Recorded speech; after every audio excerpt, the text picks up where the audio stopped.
Organic compounds, the organic means that there is a carbon backbone. They are based on a structure of carbon atoms joined together.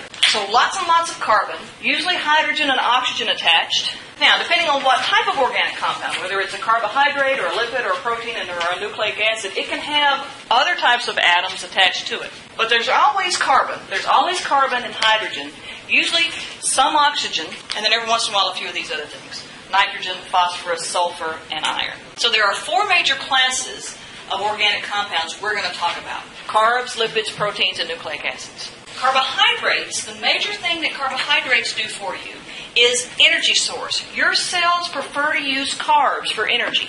They're the easiest things to break down. And you get a lot of bang for your buck. You get a lot of energy out of those. So cells always use carbs first. If there's carbs out there, they're going to use those for energy. Now, if there's not carbs, then they'll switch to lipids. But your cells prefer to store lipids. And then if you run out of carbs, they'll start using the lipids for energy. Our bodies can store practically an infinite amount of lipids. Our body can only store so much carb. We can't store an infinite amount of carbohydrates. Now, you can see lipids have a whole bunch of other functions we're going to talk about. Proteins have a whole bunch of other functions we're going to talk about. And nucleic acids, that's your DNA and your RNA. That's your genetic information, your genetic material.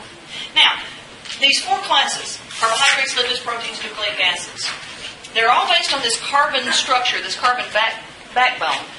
But depending on what other things are attached, what other atom groups are attached, determines whether something's a carbohydrate or a lipid or a protein or a nucleic acid. And those groups of atoms are called functional groups. The little groups of atoms that are attached to that carbon backbone determine the characteristics or the functions or the type of organic molecule it is. Now, there are a lot of these different kinds of functional groups. If you take organic chemistry, you're going to learn about more than these four. But these are the four that are most important physiologically. The carboxyl group, or I think your textbook actually calls it the carboxylic acid group. It's the same thing. It's just two different. Carboxyl is shorter. And that's the way I learned it back in the day. The carboxyl group, it's a carbon with two oxygens and a hydrogen. The amino group, the hydroxyl group, and the phosphate group. So those are the four functional groups we have to worry about. Now, there's a couple of boo-boos in the textbook. Turn to page 59. First thing you're going to look at is over here it says the hydroxyl group is present in fatty acids. No, it ain't. Another thing is, this phosphate group, it's a phosphorus atom and 4 oxygen atoms. One of those oxygen atoms is double bonded to the phosphorus. And then the one that's not double bonded, the other two have a negative charge. So these are functional groups that are attached to some other big molecule. That's what that R means. All right, so the first one we're going to talk about is a simple one, the hydroxyl group. Just OH, oxygen. Now, let me point something out to you. Do not confuse the hydroxyl group with the hydroxide ion. OH, negative charge, is hydroxide, right? That hangs out by itself. It's not attached to anything. The hydroxyl group is attached to something. So if I put the R over here, that's a single covalent bond. That's what that is. That's not a negative sign. That's the hydroxyl group. So you've got to be kind of careful when you're reading questions or writing answers. The hydroxide ion is by itself. It has a negative charge over the whole thing. The hydroxyl group is something that is singly covalently bonded to some other molecule. It's not by itself. Okay, so carbohydrates. Carbohydrates have lots of hydroxyl groups. Alcohols, good old ethanol, they have a hydroxyl group on the end. Some proteins, because proteins are made out of molecules called amino acids. We'll talk about those on Thursday. Proteins also have hydroxyl groups because some of the amino acids have hydroxyl groups. What's important about these hydroxyl groups? They form hydrogen bonds. Remember, oxygen is an electronegative element, right? So anytime you have an oxygen bound to a hydrogen, that's going to be one of those polar covalent bonds. So this hydrogen that's sticking out there is going to have a slightly what kind of charge? Positive, right? Well, because oxygen's hogging the electrons, which are negative, so this is going to just be a little bit positive, right? So that means that if you've got a molecule, a big molecule, that's got a bunch of these hydroxyl groups hanging off, it's got a bunch of little tiny plus charges on it, right? Which means it'll dissolve in water. Because the negative side of a water molecule will be attracted to that hydrogen that's in those hydroxyl groups. These things dissolve in water because of the presence of the hydroxyl groups. It's able to form hydrogen bonds with other molecules. In other words, another way to say this is the hydroxyl groups make molecules water soluble. Now, why is it important for things to be water soluble? Our cells are basically little bags of water. And all of the chemical reactions, every time our cells build things or break things down or produce energy, all of that happens in an aqueous, a water solution. Carboxyl is a little bit bigger, but it's not too bad. It's basically a carbon that's bonded to some other molecule, double bonded to one oxygen, single bonded to another oxygen, and then that oxygen is bonded to a hydrogen. A COOH, that's a carboxyl group. The reason they call it the carboxyl group or the carboxylic acid group is because a lot of times when you put something that has one of these on it in solution, that hydrogen pops off.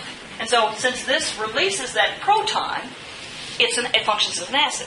We're going to talk about a type of lipid called a fatty acid. A fatty acid is essentially a great big long chain of carbons and hydrogens. And then at the very end, it's called a fatty acid because at the very end, you have one of these carboxylic acid groups, a carboxyl.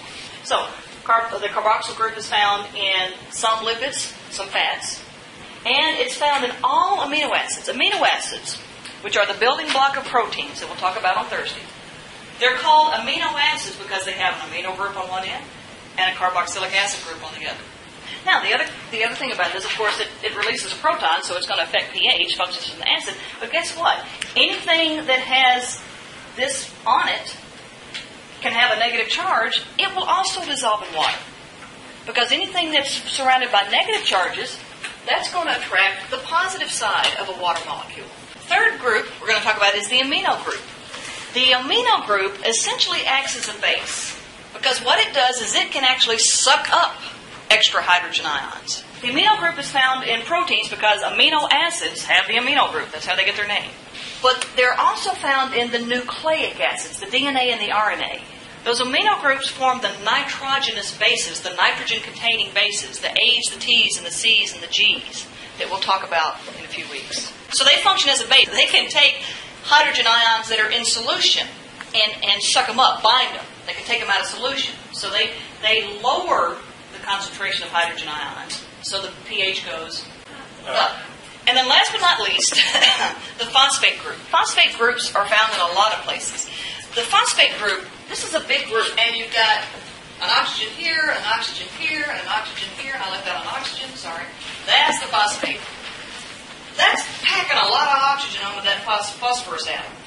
And then if you try to link these things together, ATP, the molecule that our cells use for energy, is an A, which we'll talk about what that is later. It's adenosine, but we'll talk about that later, with 3 of these phosphate groups attached to it. Now, it's hard enough to get one of these to stay on there. Never mind 2 or 3. And so they say that this bond here, this bond between the second phosphate, not just phosphorus, but this whole thing, that bond right there is what's called a high energy bond. It's not stable. So when your cells break down glucose, what they do is they take ADP, which is this, and they add a phosphate to it to make ATP, diphosphate, triphosphate. So they add another phosphate on there. And then when your cells use ATP, what they do is they break that phosphate off. They release that energy for the cell to use doing whatever the cell does. And so that's what we mean by phosphates form high energy bonds. And it's just basically because you've got this molecule and you're shoving 3 phosphates on it, and there's not a lot of room. They're bumping into each other. It's not a stable thing. In fact, ATP by itself, if you've got this sitting around in a jar, it will spontaneously fall apart into ADP and P.